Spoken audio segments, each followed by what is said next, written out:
Welcome to Sound Bites, hosted by registered dietitian nutritionist Melissa Joy Dobbins. Let's delve into the science, the psychology, and the strategies behind good food and nutrition.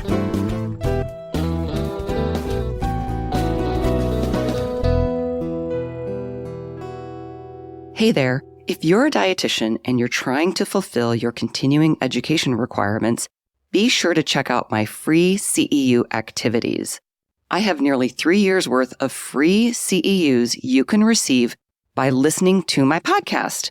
I also have a CEU package on sale for 1 year's worth of continuing education credits, which offers the convenience of taking only one quiz and receiving one certificate for all 15 credits. Simply go to my website at soundbitesrd.com/free CEUs for all the details. Hello and welcome to the Sound Bites podcast. Today's episode is about food additives, in particular food dyes or food colors. Are they safe? What does the science say, and what do we need to know about food dye bans? This episode is not sponsored. My guest today is Renee Leber. Renee has over 10 years of product development experience. At the Institute of Food Technologists, she leads the IFT Concierge Service, helping teams across the globe find solutions for everyday challenges to long-term initiatives. Welcome to the show, Renee. Hi, thanks for having me. Excited to talk with you. I would love for you to share more about your background and the work you do with our listeners. You and I have had the opportunity to chat and, get our ducks in a row as far as what we want to cover today, but you have a really interesting background. I'd love for you to share that. Thank you. So I actually started my career out on the culinary side of the world. Like many in the U.S., I wasn't very familiar with food science when I was growing up and before I entered the industry. So started off on the culinary side of the world, fell in love with food science. I went to the Culinary Institute of America, joined every research project I could with them, and eventually it was actually one of my chefs at the culinary that said, you need to look at food science and see if this is a direction you'd want to grow your career in. And sure enough, fell in love with it. I went to the Ohio State University for food science and technology. While I was there, I joined at the time, very small company called Shitty Splendid Ice Creams. So I'm going to date myself. This is when they were still an Ohio-based company. It's when they still had 7-8 scoop shops in Columbus. And I was with that company when they crossed state lines for the first time and when they jumped to retail for the first time. So it was an interesting growth where all of a sudden you went from knowing the cows' names to being on a Target shelf. And so fascinating time, fascinating way to start my career. I moved into fresh produce with Freshway Foods after that, which is just north of Dayton, Ohio. I worked with them for a few years before US Foods came in and purchased Freshway as their fresh fruit and vegetable processing arm.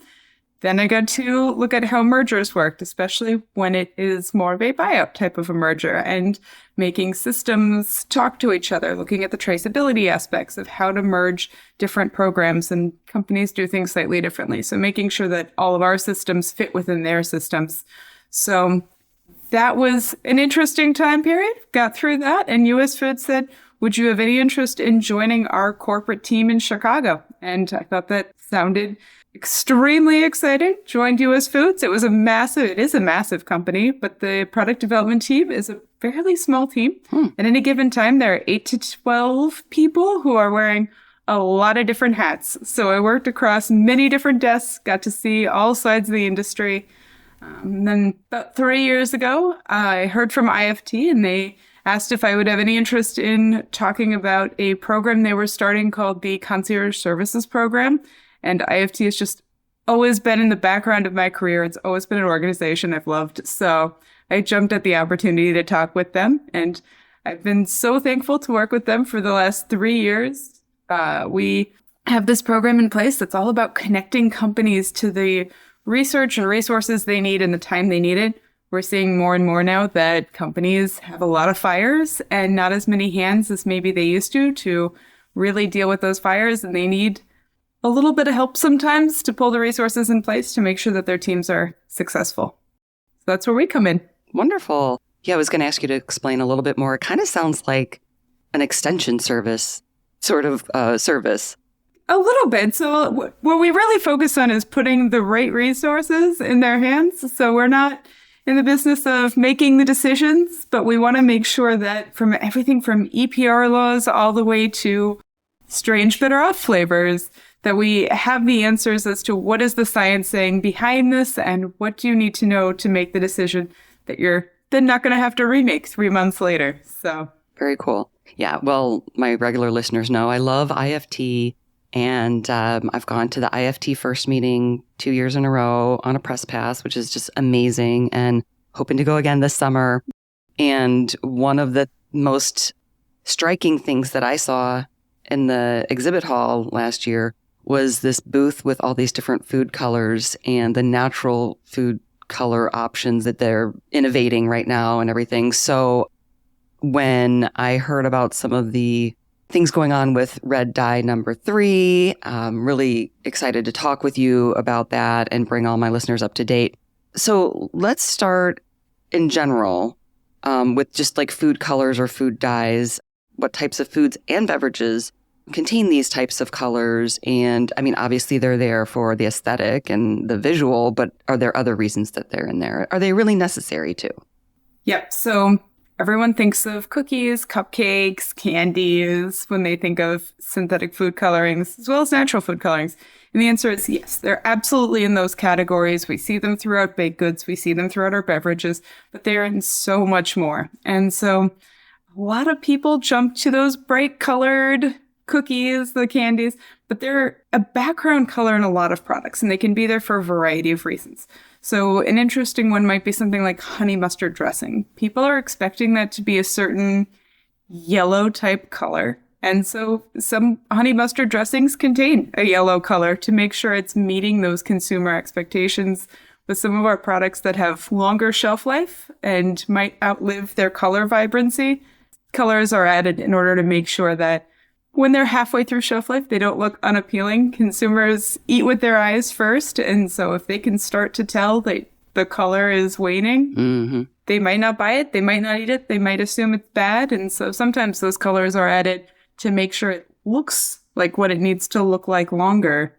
So in that sense, it's aesthetic, but it's more than just aesthetics, because otherwise you'd start to get into failing products earlier in shelf life, which can lead to additional food waste. The other thing we've seen is sometimes processing can diminish colors. Sometimes oxygen can diminish colors.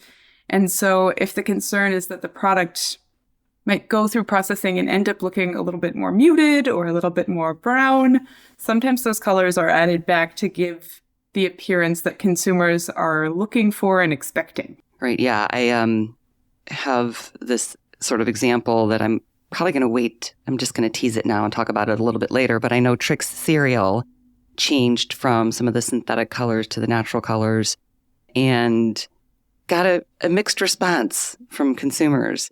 Yes. Well, let's just talk about it now. So when I saw that change, I have to admit, I'm a little old school. I was a little disappointed. I was like, well, you know, I trusted that the synthetic colors were safe, and we're going to talk all about that aspect.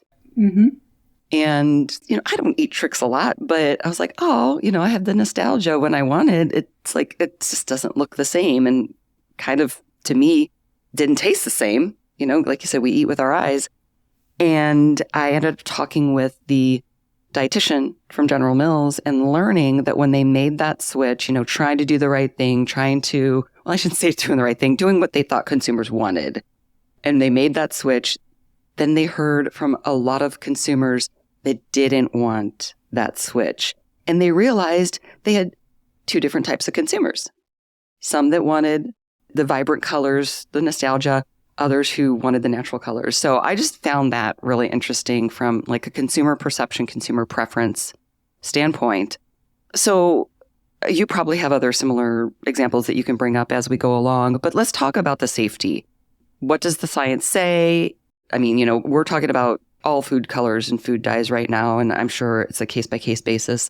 But what would you like us to know about the safety aspect? You know, what does the research say, or, you know, how is this regulated?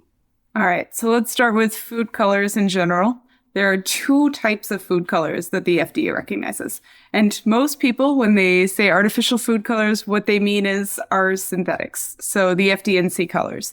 And it's important to note that in the eyes of the FDA, anything that is colored for the sake of coloring is artificially colored. Okay. So it doesn't necessarily matter if you put an anthocyanin that came from a berry into a product to make it redder. It's still artificially colored because that color wouldn't naturally be present within the product without a colorant. Okay. So that's off the top. It's a common misconception in the public right now. And so I think it's worthwhile to bring that up. Mm-hmm. Then we have our synthetic colors, our FD&Cs, and those are extremely heavily regulated. So if you go back 60, 70 years, we used to have more synthetic colors than we do now. At this point, we are down to our 6 as of late, but recently 7. And those have gone through extensive testing processes. And it's down to their testing them by the batch. So any synthetic color that gets made, the FDA will go in and test the batch production to make sure that it's meeting the standard of identity that it needs to and that they are comfortable with the safety. When it comes to our exempt colors, those are the ones that people think of when they think of natural colorants. What's coming from berries, the reds from beets, greens from plants, things of that nature, those are our exempt colors. The FDA doesn't feel the need to look at those by the batch, but before they'll approve any of the exempt colors, they want to know, where is this going to be used? How is it going to be used? What is the quantity that it will be used in?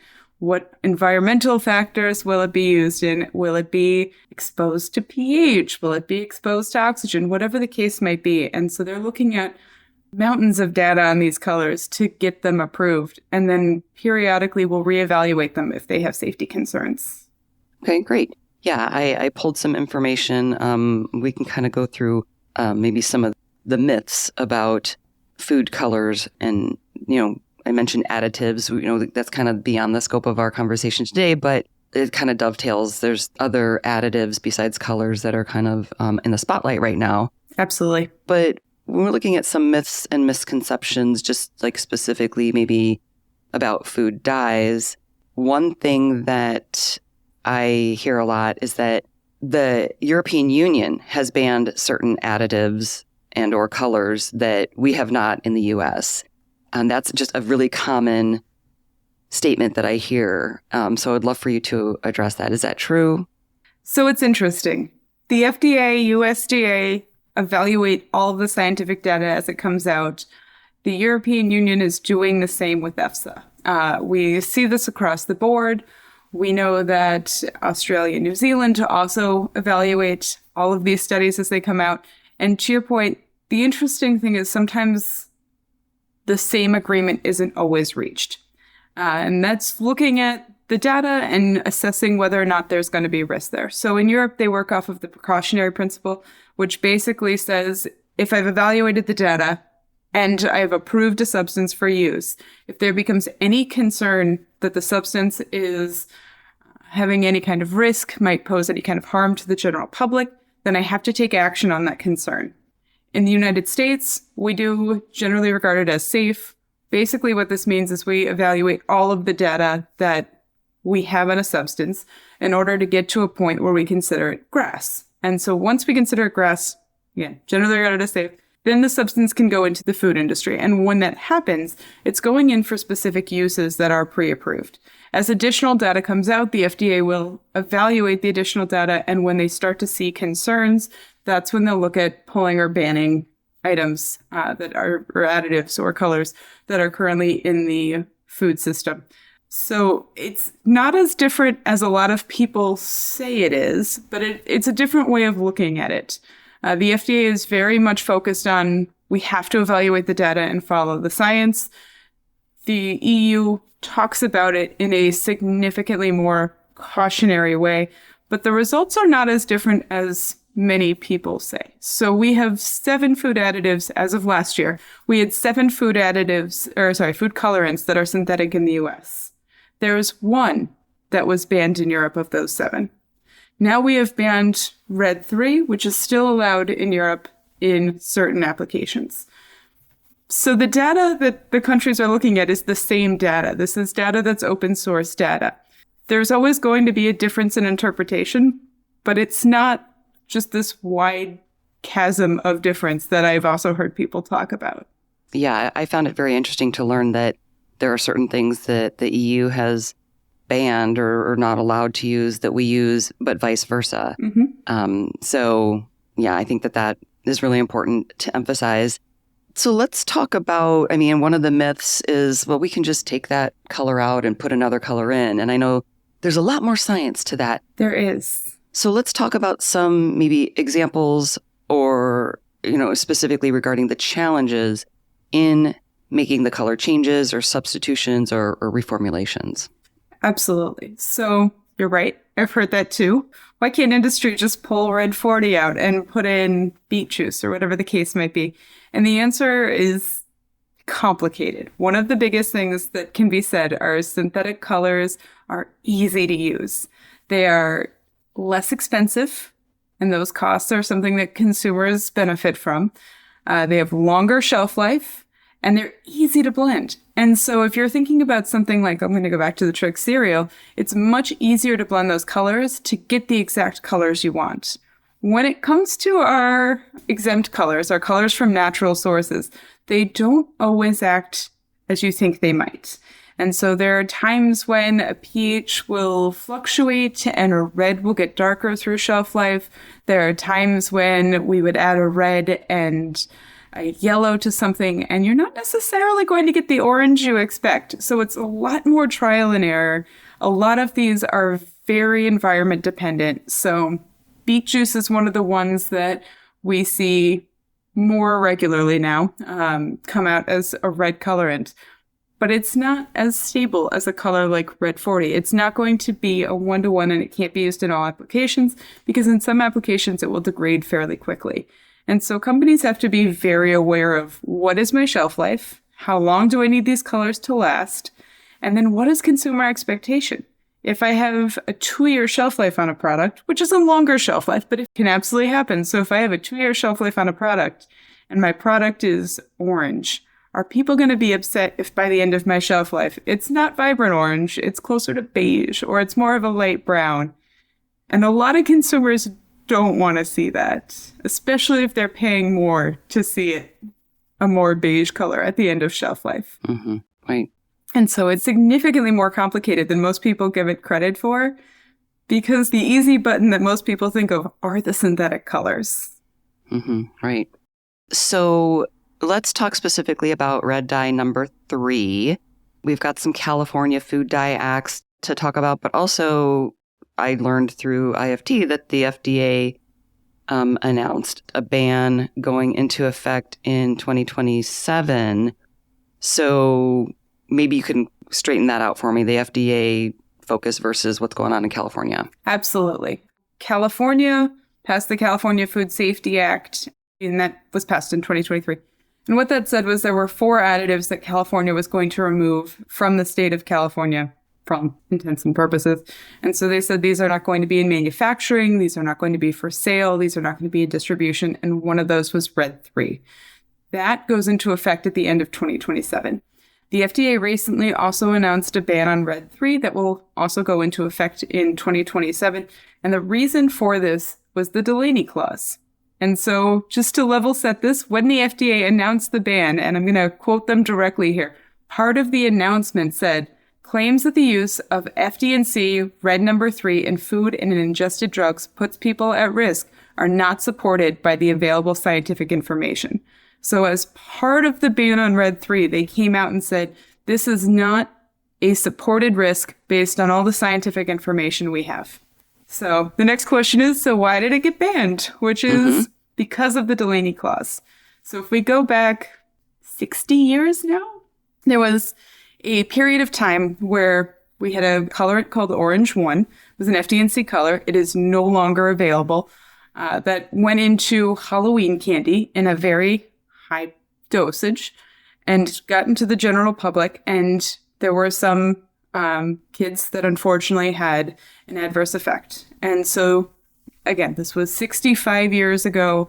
And at the time, we didn't have the testing capacity or abilities that we do now.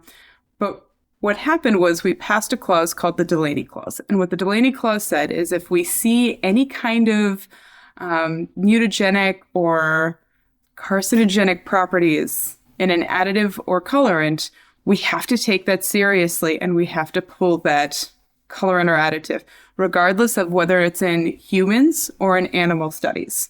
And so because we know that Red-3 in high dosages can cause tumors in male rats, and specifically male rats, it doesn't cause tumors in female rats, doesn't cause tumors in any other species, but we know it's causing tumors in male rats. It's causing thyroid tumors, and it's doing it through a hormonal mechanism that isn't relative to humans, but we know it's there. And the Delaney Clause, which was passed in 1958, says if we can see an additive causing cancer within animals or humans, it needs to be banned. And so we had some groups that approached the FDA with this in hand and basically said, this is causing cancer in animals.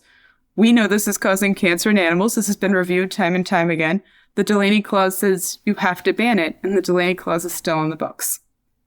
So that led to the ban of FD&C Red-3 and the simultaneous release from the FDA about how they do not believe that it poses any risk to human health. Okay, wow. No wonder consumers are confused. Yep. Unless you're really up on your food safety history. Right? Any chance the Delaney Clause will get revoked or, what would the word be, retired? So this is not the first time we've seen additives get pulled because of the Delaney Clause. Some years back, we saw this happen with flavors. Every time it happens, it bubbles up and people talk about it. The simple fact of the matter is we're no longer struggling to get into parts per million when it comes to our testing. We're in parts per trillion easily for most of these substances. We're no longer struggling to figure out the mechanisms why some of this is happening. So every time it bubbles up recently, that question has come to the surface. I think it's going to be an uphill battle with public perception. So we'll see as time goes on. Yeah, it's a little outdated. The question of whether or not it's still following the science gets thrown around whenever it gets enacted if it's not in agreement with what current scientific studies are showing. Okay.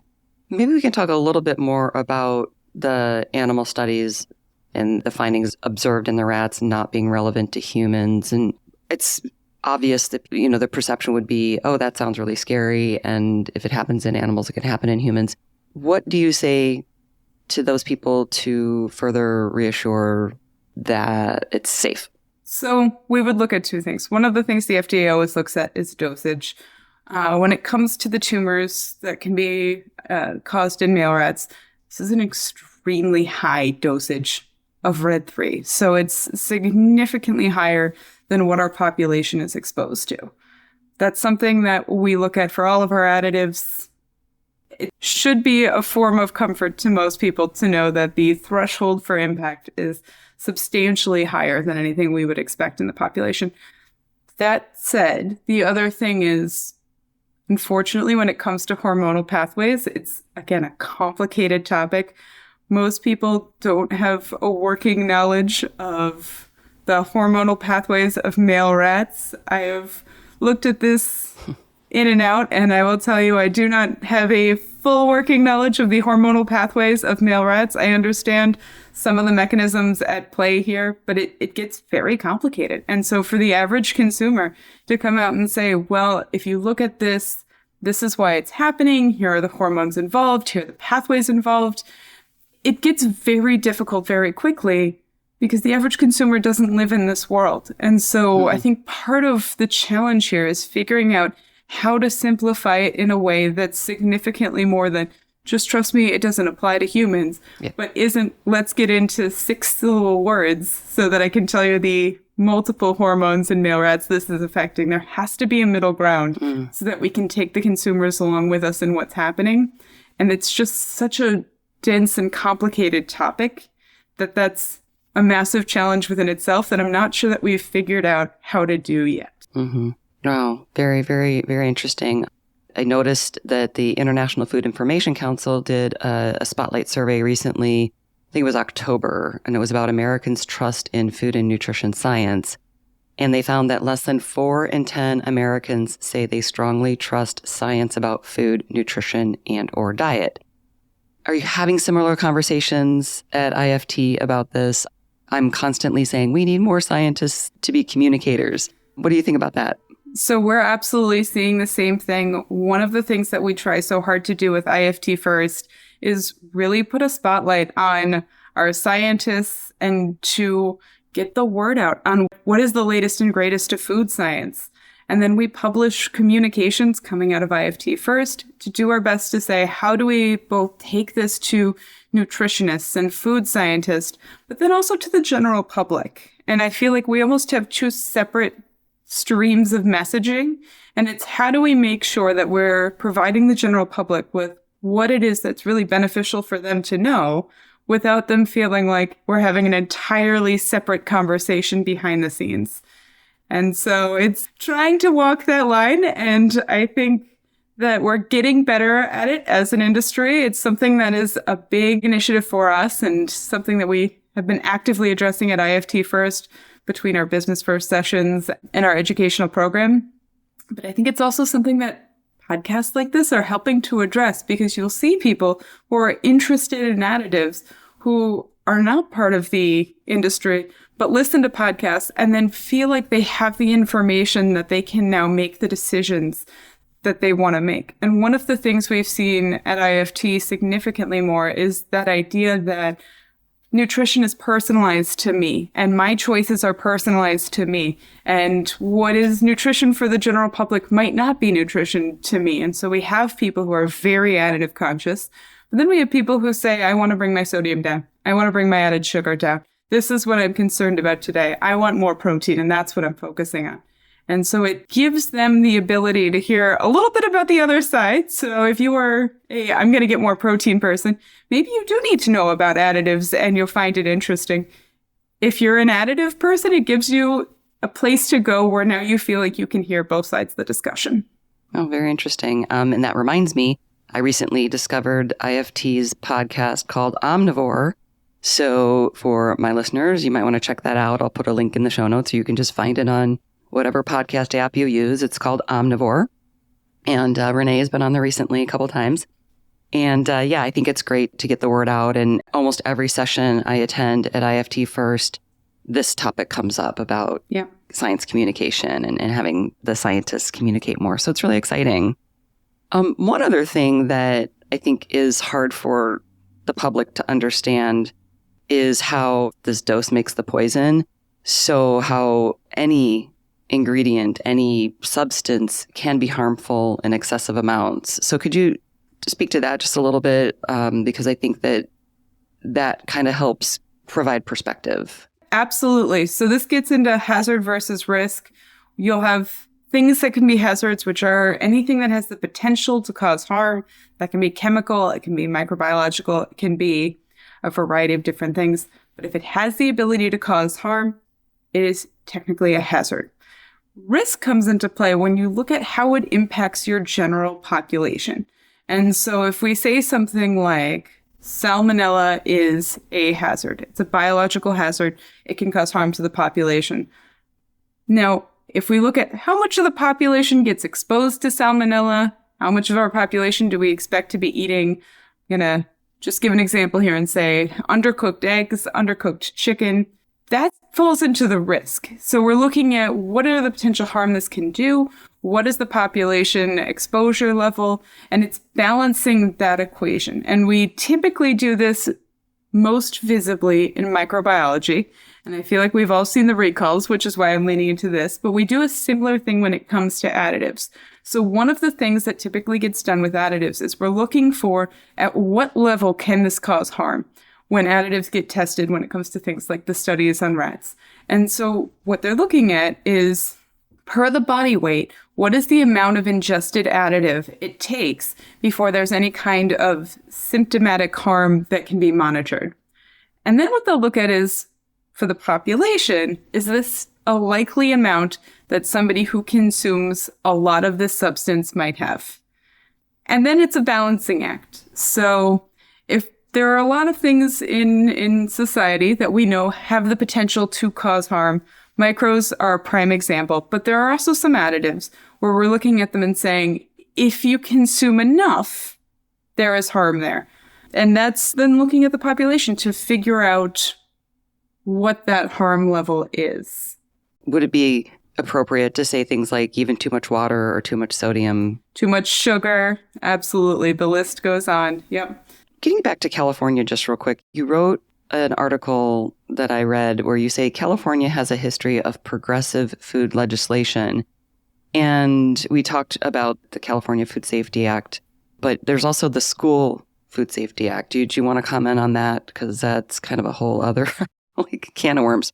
That's a whole other can of worms. Yes. So California passed in 2024, the end of 2024, a second bill that basically said, we are not going to put synthetic food colors into public schools. We're not going to put them in the meals. We're not going to put them in the snacks. California no longer supports synthetic colors in public schools.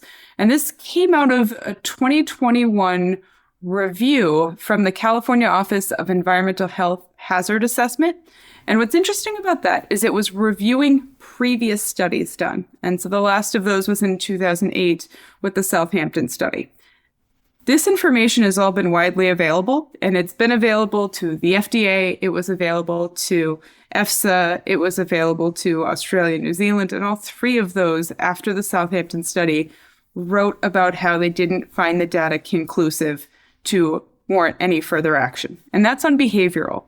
So everything that California was looking at when it comes to the School Act is looking at, do synthetic colors have an impact on behavioral studies? Mm-hmm. And what they found was that some of the studies they felt like had significant results that they wanted to act off of. Now, in some of those studies, there were questions as to the scope. There were questions as to the design of the study. The FDA, EFSA, they get very specific about how they want to see scientific integrity in their studies, and they want to be able to understand the conclusions, what the conclusions are. So what is your sample size? If your sample size is 2 people, there's so much natural variation that you're not going to see a lot of data that you can actually use. And so a lot of these studies got looked at and said, this isn't something that we can find an actionable result from. California decided to say there's enough risk there that we are deciding to act when it comes to kids in public schools. And so it's a bit of a departure from what we're seeing out of our safety organizations, but that was also something that was heavily pushed along by public perception. And there is a public perception about these colors and the effects that they can have on kids. And so they were looking for where this data is supporting that conclusion, and if it was, and they found enough to believe that it was good for California to enact this legislation. So it's going to have some implications to the state of California. One of the interesting things is it does not impact anything you would buy at the grocery store. This is specifically just in public schools. They've pushed a few different legislative pieces. Recently, they pushed a legislative piece shortly before this one, actually, on having more plant-based proteins in school lunches. So this is something that they've been working on for a while. They'll probably see some things come off the menu. They'll probably see some things get less vibrant. They'll probably see some things get more expensive as companies are trying to navigate how to do this with them. Hopefully, shelf life will be less of a concern given the environment in which this would be served. But that's, again, another consideration companies are going to have to take into account when they start down this road with California school systems. Wow, interesting. Yeah, so it just speaks to, like you said, the public perception driving a lot of this. And also going back to what we talked about earlier, it's not just as simple as swapping something out or taking something out. There's costs involved. There's a lot of layers to that. And it brings me to my next question is like, we're talking about California. Will other states follow suit? I mean, obviously, manufacturers, California is a big state. They are. Do they just say, well, this product will be in California, and then the product we had before would be the rest of the state. And if there's more states kind of follow suit. Just wrap my brain around that, please. So patchwork legislation is a headache for the industry to follow. It's not something that many companies want to see. California banned Red 3. The FDA has now banned Red 3. Those timelines are going to run pretty concurrently. Companies will shift Red 3 out of their portfolios. When it comes to the school colorants, though, if you are a company that supplies California schools and you have colorant in there, you might end up with a second SKU just for California. You might end up with a more expensive SKU just for California. There are scenarios where we might see companies that just say, we can't do this. It's too expensive. We're not seeing the return on investment. At the end of the day, very few industries are going to go into debt to figure out a problem in this way. So it's possible we'll see some things come off the shelf. It's possible we'll see sometimes where companies say, okay, there's going to be an impact to shelf life. So now you're going to have less time to use this, which could mean more waste for the California school system. It's also possible companies will say, it's just not going to be the same color you're expecting. So perhaps if they have something like a strawberry ice cream, I don't know if they serve that in schools, but if they do, perhaps it's not going to be a vibrant pink color. Or perhaps mac and cheese is going to be less yellow now. Whatever the case might be, it might just be something that schools are willing to accept, especially because there might not be a lot of other options. To your point with tricks, if that's something that a school would be looking at, perhaps it's okay that the colors are more muted now.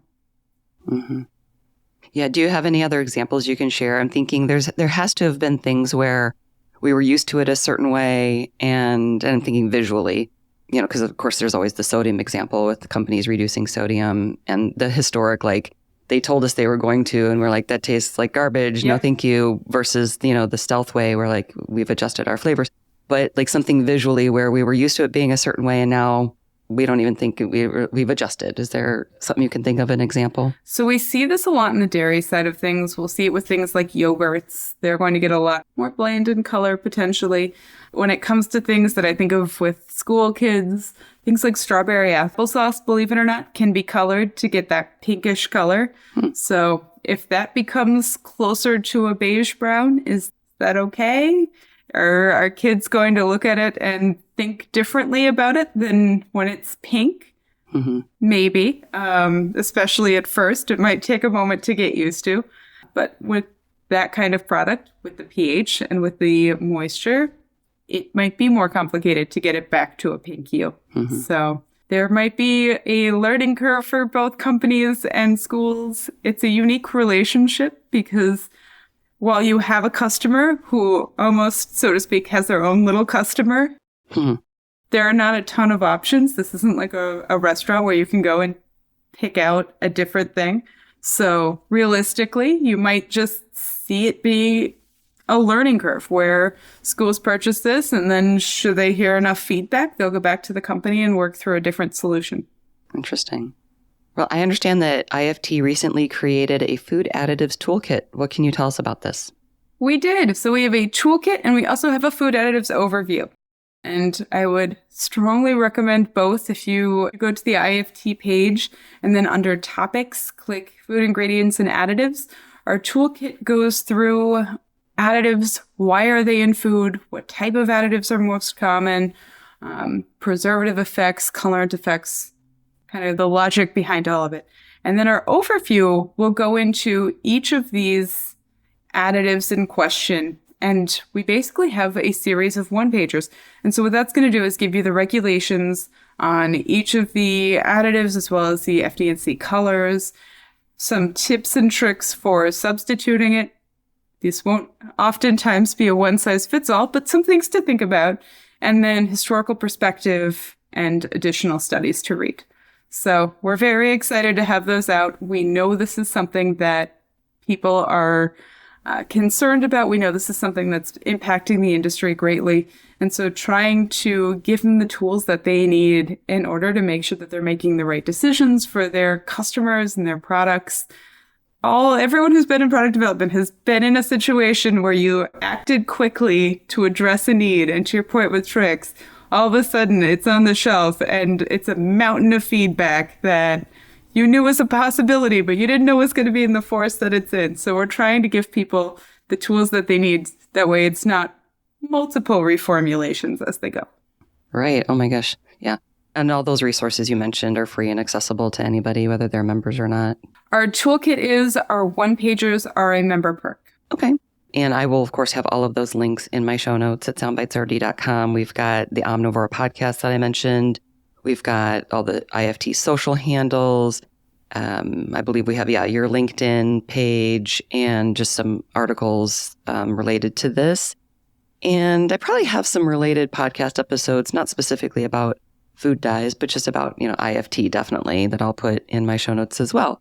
As we're wrapping up, what would you say would be like the bottom line if you're talking to kind of two different types of listeners that I have, the general public and like health professionals or dietitians? So my first takeaway from this is when it comes to these regulations, there are a number of reasons why they're being passed, and it's not all science-related reasons. And so knowing why things are happening and reading more than one website and finding scientists and science communicators to get a backstory. The day after the FDA banned Red 3, in an article I found by a news site that specifically gave the same quote I did. It came out all over the place. They said FDA bans carcinogenic food colorant. And that was the tagline. And so I feel like a lot of times what we're seeing is whatever is the flashiest headline gets it. And then in some footnote at the bottom, and the FDA says Red 3 doesn't have a carcinogenic effect in humans. Yeah. But by that point, 98% of the readers have moved on. And so one of the things that I can't stress enough is find the scientists, find the science voices, find podcasts, read articles, but find them from sources that are in the scientific community and are communicating the science, as well as finding public perception, which I think sometimes can take center stage. Mm-hmm. Yeah. Get beyond those headlines. Yes, absolutely. Absolutely. The other thing I will stress is that FDA, EFSA, our scientific regulatory bodies are continuously monitoring studies. They understand that there are risks. They understand what a lot of the hazards are, and they're balancing that out with the general population. And so not every regulatory body is going to come to the same conclusion. There are some things where it's, what is the risk you're willing to take? If I anticipate my population might have 5 grams of something per pound of body weight, and the anticipated risk level is 30 grams per pound of body weight, am I willing to take that risk? Am I willing to say there might be somebody out there who will get this level and there might be a problem? And different regulatory bodies look at that differently. Some of them have tenfold what the level is in order to have action. Some have more than that. A lot of times it's a case-by-case basis, but they're evaluating this information. And a lot of times you'll see them publish on this. And it's never going to be the glitz and glam that can be in the CBS article or the Newsweek article. It's going to be deep science. It's not going to be the same level of enjoyment reading all the time. But it's something that I think is worthwhile, that once you read the news headline, if you're interested in it, find out what the FDA is saying. And sometimes it's going to sound very similar to these news articles. And sometimes there's a lot of detail and a lot of kind of little things that get lost in that translation. Absolutely. Well, this has been excellent. Thank you so much, Renee. I've learned a lot, and we have just got some great resources through IFT that I appreciate you sharing with us. And I'd love to have you back on the show again to talk about another sciencey topic sometime. That would be great. This has been a pleasure. Thank you so much for having me. Thank you. And for everybody listening, as always, enjoy your food with health in mind. Till next time. For more information, visit soundbitesrd.com. This podcast does not provide medical advice. It is for informational purposes only. Please see a registered dietitian for individualized advice. Music by Dave Burke, produced by Jag and Detroit Podcasts. Copyright Soundbites Inc., all rights reserved.